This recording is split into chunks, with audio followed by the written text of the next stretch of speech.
Get ready to get in the game. Stretch, strengthen, live, and thrive. You can be a winning athlete in the game of life. It's the Peel Appeal with author and corrective exercise specialist Matt Peel. Hey, this is Matt Peel with the Peel Appeal podcast.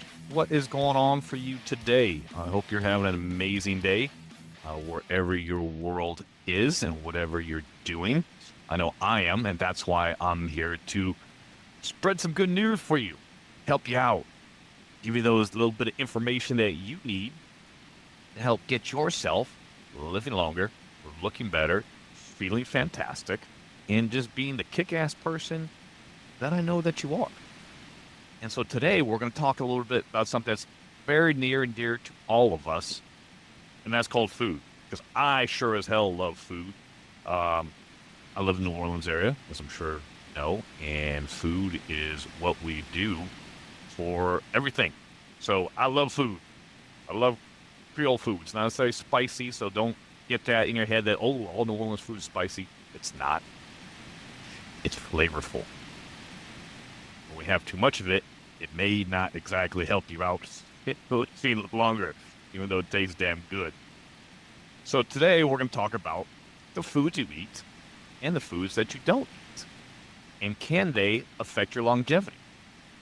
You know, today's focus now in our culture, it's not just about lifespan and living longer, but it's longevity, the quality of your life as you live longer. I mean, if you're living there and you can't even get out of bed, but you're alive, you can talk and you can think, but you can't really move, you're in pain all the time, you're on a ton of meds. Is that really longevity? Is that something that you want to do? I mean, having poor quality of life isn't much fun, right? So how can we potentially have our daily food intake and the choices that we make, how can that help us live longer? So I'm going to talk to you today about something called antioxidants. I'm sure you've heard it. It's a kind of a catchphrase out there. We got to have lots of antioxidants. What exactly is an antioxidant? So I'm going to talk to you a little bit today about that and how eating antioxidants can help you with your longevity and what's in them and different kinds that we can consume. So antioxidants are chemicals capable of disarming free radicals. And that's not like they're in your body, radical politically wise or anything like that, although sometimes you may think that within your body, the fight that's happening. But they're chemical processes. So I'm going to read you a lot of information here that comes from my nutritional therapist certification, and why not go to that from the Health Science Academy? So some things we've talked about is that, we're capable of predicting our biological age and our expected lifespan through our antioxidant and nutrient status. That can help give us some information, insight into our future. So what are we eating? Are we eating nutrient-dense food? Are we not eating nutrient-dense food? Foods that are kind of high in, processed chemicals, as opposed to things that are more natural. So we want to have foods that have lots of antioxidants to fight those free radicals that are naturally in our bodies. And it's not like we can ever get rid of them, because we're going to talk about oxidation and how that's just a normal process within us, but how antioxidants can help us fight off the bad free radicals. So we have vegetables, legumes, natural herbs, spices, fruits, they're all excellent sources of important antioxidants, which help to fight cancer. They also help with anti-aging phytonutrients, right? We're all getting old. We cannot stop that. But the rate that we age or the way we feel, we can help slow down, right? 365 days comes whether you want it or not. But what happens during those 365 days to slow actually the concept of aging? So, to get the full spectrum of phytonutrients and antioxidants, we need to eat a wide variety of natural foods from every color of the rainbow. right? Lots of color on your plate. Colors, we're attracted to colors. We all like different colors. It's not all just green. Remember that. If you don't like kale, don't eat kale, as I tell people. It's fine. There are lots of other choices that you can eat that have same or similar nutritional profile to things like kale. So when we talk about oxidation, right? And what exactly is oxidation? So say that oxygen is the basis of life on a planet, right? It's the most important nutrient every cell needs every second of the day. Right? Even more important than money is breathing, is oxygen. So without it, we can't release the energy that is in the food that we eat, and it drives all the processes that are in our body. Like right now I'm talking, right now you're listening. All starts with oxygen, right? If we don't have oxygen, then we can't even do that. But oxygen is chemically reactive, and it can be highly dangerous, as we know also with fire, right? Put a lot of oxygen in that fire, boom, it explodes. When we take the oxygen out of the fire and put, say, a blanket on it, snuff it out, that fire goes out, right? So oxygen is still can be highly dangerous in the wrong type of form, right? So in normal biochemical reactions, oxygen can become unstable and incapable of oxidizing in your body other molecules. This can lead to cellular damage that triggers things like cancer, inflammation, arterial damage, and aging. So we have these free oxidizing radicals that are like the equivalent of a nuclear waste in our bodies. And they have to be disarmed to remove that danger. So because these free radicals are made in combustion process, inside and outside the body. So breathing, moving, digesting, talking, normal body processes are all part of this oxidation process and the free radicals that are produced within our bodies. So don't get alarmed. That's normal. But what we need to do and how we help these free radicals out with taking them out of our bodies naturally is through the consumption of things like fruits, vegetables, herbs, spices, like I talked about. The balance between our intake of antioxidants and our exposure to free radicals may literally be the balance between life and death. If you have too many free radicals, cancer, what have you, then yes, putting ourselves in our health risks and getting close to the danger zone. And we don't want to do that. Right? We want to fight that Grim Reaper off as much as possible. So we can help tip the scales in our favors by making simple changes to your diet and through supplementation.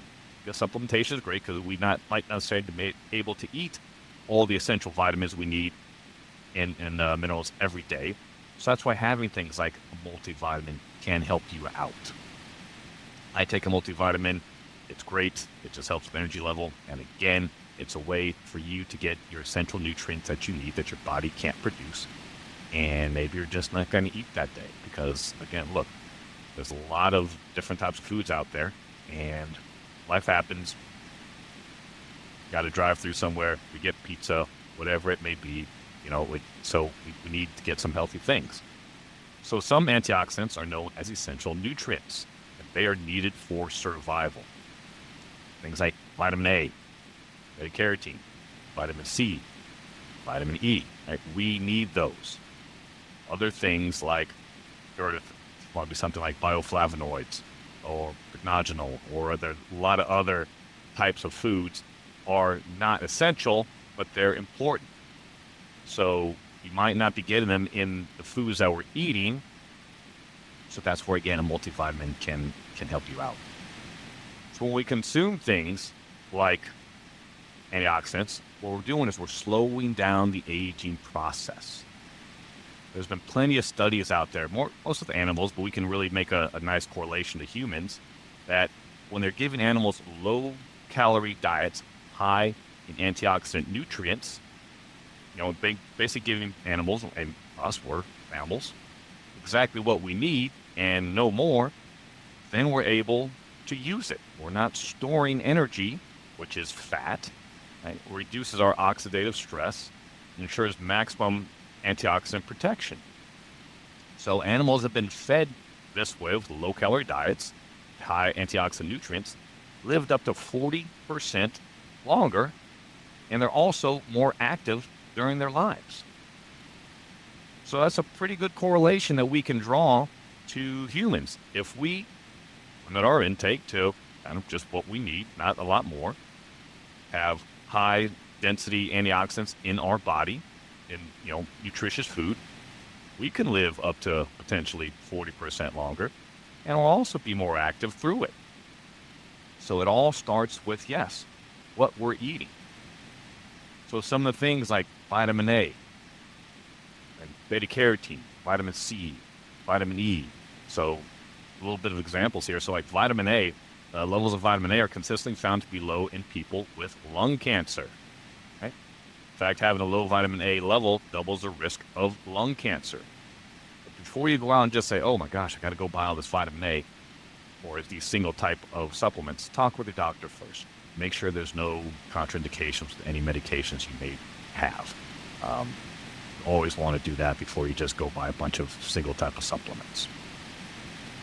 So that's one reason why we need to make sure we get plenty of vitamin A in our diet.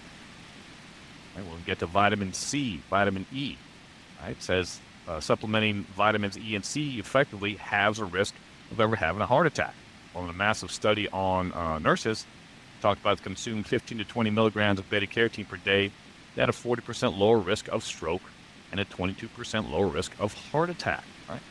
So it's important to get these, make sure you're eating foods that are high in E, high in C, high in A. And that just goes to having a lot of color on your plate. So antioxidants can help boost your immune system. They can help increase your resistance to infection. They've been known to potentially increase your fertility, reduce inflammation in your arthritis, help you get over colds and chronic fatigue faster. So that's why we need to consume plenty of fruits and vegetables, fresh fruits and vegetables, or frozen, because they will help us, scientifically proven, to live longer. And at the end of the day, we want to live longer and healthier. They can help with our longevity. Plus, they taste good. And if you don't like kale, like I said, there's plenty of other options that you can have that have great nutritional profiles. Lots of fruits. So people, oh, I can't eat fruit because there's too much sugar in it. Bullshit. There's not a whole ton of sugar in your fruits. You need the fruits. But there's a whole ton of sugar is in your sodas, in your processed foods. Those are high sugar food items that we can't process very well. We can process the fructose in an apple, in grapes, in strawberries, in blueberries. Plus, they taste great and they're healthy for you. They're nutrient dense. Those are the types of sugars we need in our bodies on a daily basis. So pick fruits, pick vegetables, eat a lot of different kinds. They're all going to help you with your antioxidant load and improve and increase your longevity. So we kind of wrap it up here. Oxidation is part of life, right? And it's essential, as we know. Breathing in, you got to breathe. You got to breathe every single minute of the day. Eating fruits and vegetables rich in antioxidants helps protect our bodies from the free radicals that then build up. So they protect, again, from cancer. They protect heart disease. They protect from other health risk factors when you eat plenty of them, right? The goal, 5 servings a day of fruits and vegetables. 5 servings a day. That's the goal. If you can't get that, again, that's why we take things like a multivitamin. Help us out with that if we're not getting that 5 servings a day. Put lots of color on your plate. Put lots of colors on your kids' plate. Teach them how to eat healthy now so that when they get to be adults and make their choices, they understand how to do it at that point in time. So I hope you learned something today. I know I did when I was going through it and remembering some of this information, because look, if you don't read over material over and over again, you're going to forget it. That's just normal. So maybe listen to this podcast a couple times so you can remember some of the other information that I said throughout it. Go back to my other podcasts and re-listen to those too, so you can relearn that information and apply it to where you are in your life today. and then subscribe. Since you're going back and listening to everything, why don't you just subscribe to the Peel Appeal podcast? I mean, I think that's the smartest thing to do to help you be where you want to be as you live longer, live healthier, live happier. But that's what we all want to do. So until next time, this is Matt Peel with the Peel Appeal podcast. I will talk with you later. Are you ready to get in the game? Get personal help, sign up for our newsletter, and pick up your copy of Athlete in the Game of Life, the book, all at mattpeel.com. Thanks for listening.